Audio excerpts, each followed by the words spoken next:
Biafra to supply free oil to West African countries or neighbors specifically.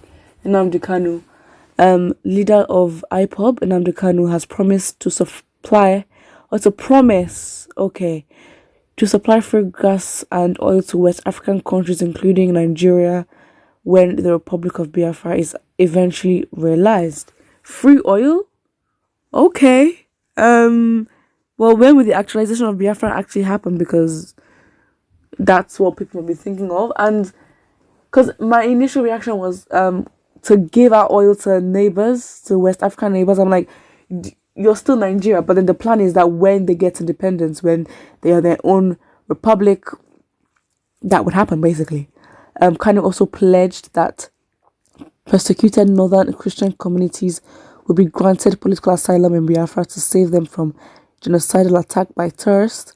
Kanu, who made the pledges in a live broadcast, said that many actually said the struggle for the independence of Biafra was not born out of greed to control oil money, contrary to insinuations in some quarters.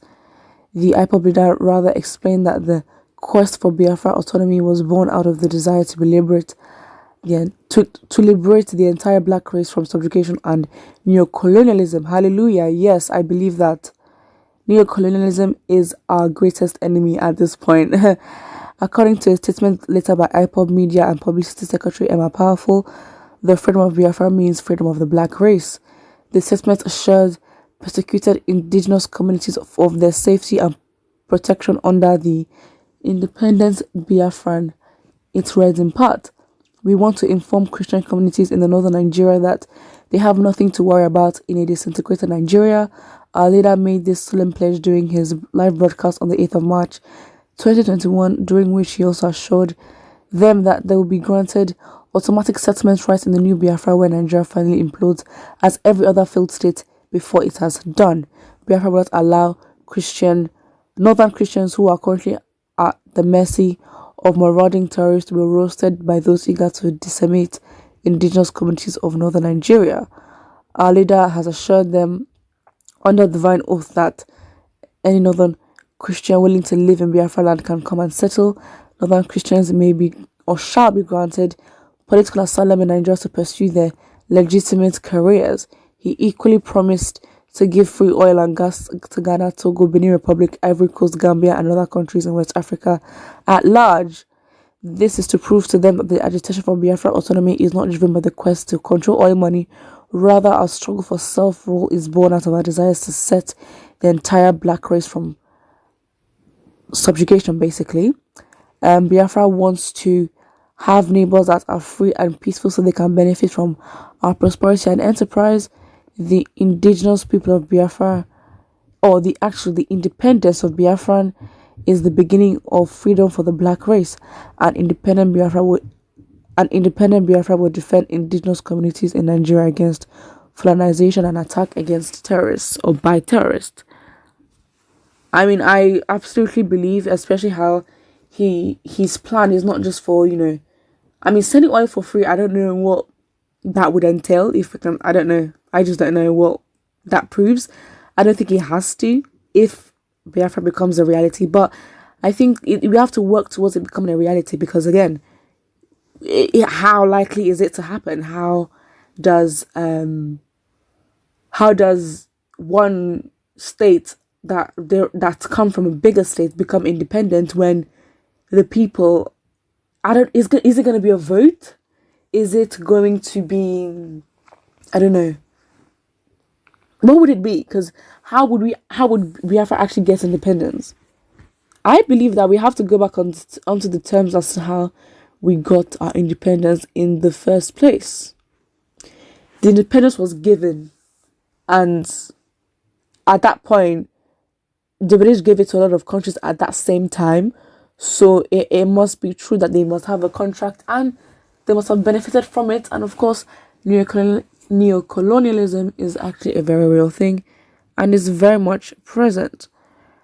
Someone says, Mr. Nnamdi, you can't give what you don't have. In your village, do you have oil? The southeastern part of Nigeria definitely would have oil. The thing is, will Biafra become a sovereign state by itself? I don't know. I'm not against it. but is the likelihood and chance of that happening? It will take a lot. But how would that happen? Would Nigeria have to decide? Would there be a vote? What specifically would happen? And for the fact that there isn't even a specific region as to where Biafra will be, and for the fact that even amongst the southeastern region, there's still a lot of, arguments and disagreements, because again, it's some people don't believe in Biafra, some people want to be part of Nigeria. So it's actually hard when it's not even enemies that or people against you that are not from your tribe, but the main people are from your tribe and they're against what you're doing. It makes the job even more difficult. So I don't know how that's gonna happen, but yeah. Somebody says, I hope my able brothers can now see that Nnamdi Kanu is seriously sick upstairs. What? This one is just looking for attention, and it's quite obvious. Somebody here says, if the time comes, you will know that he has the oil.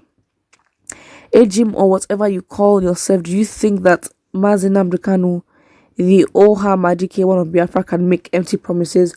True. To be honest, I would take his word seriously. But again, you never really know. That does not mean all your baskets are in one, all your eggs are in one basket, and you just believe what he says, and that's gonna be it. Things do happen, and we've got to understand we're in a corrupt world. Anything can happen, and it should not be surprising.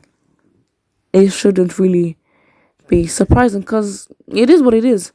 Someone here says, this Atlantic junker, shut up. Does oil resources belong to you? Soon you'll be arrested. Monkey, where are you speaking from? Wow.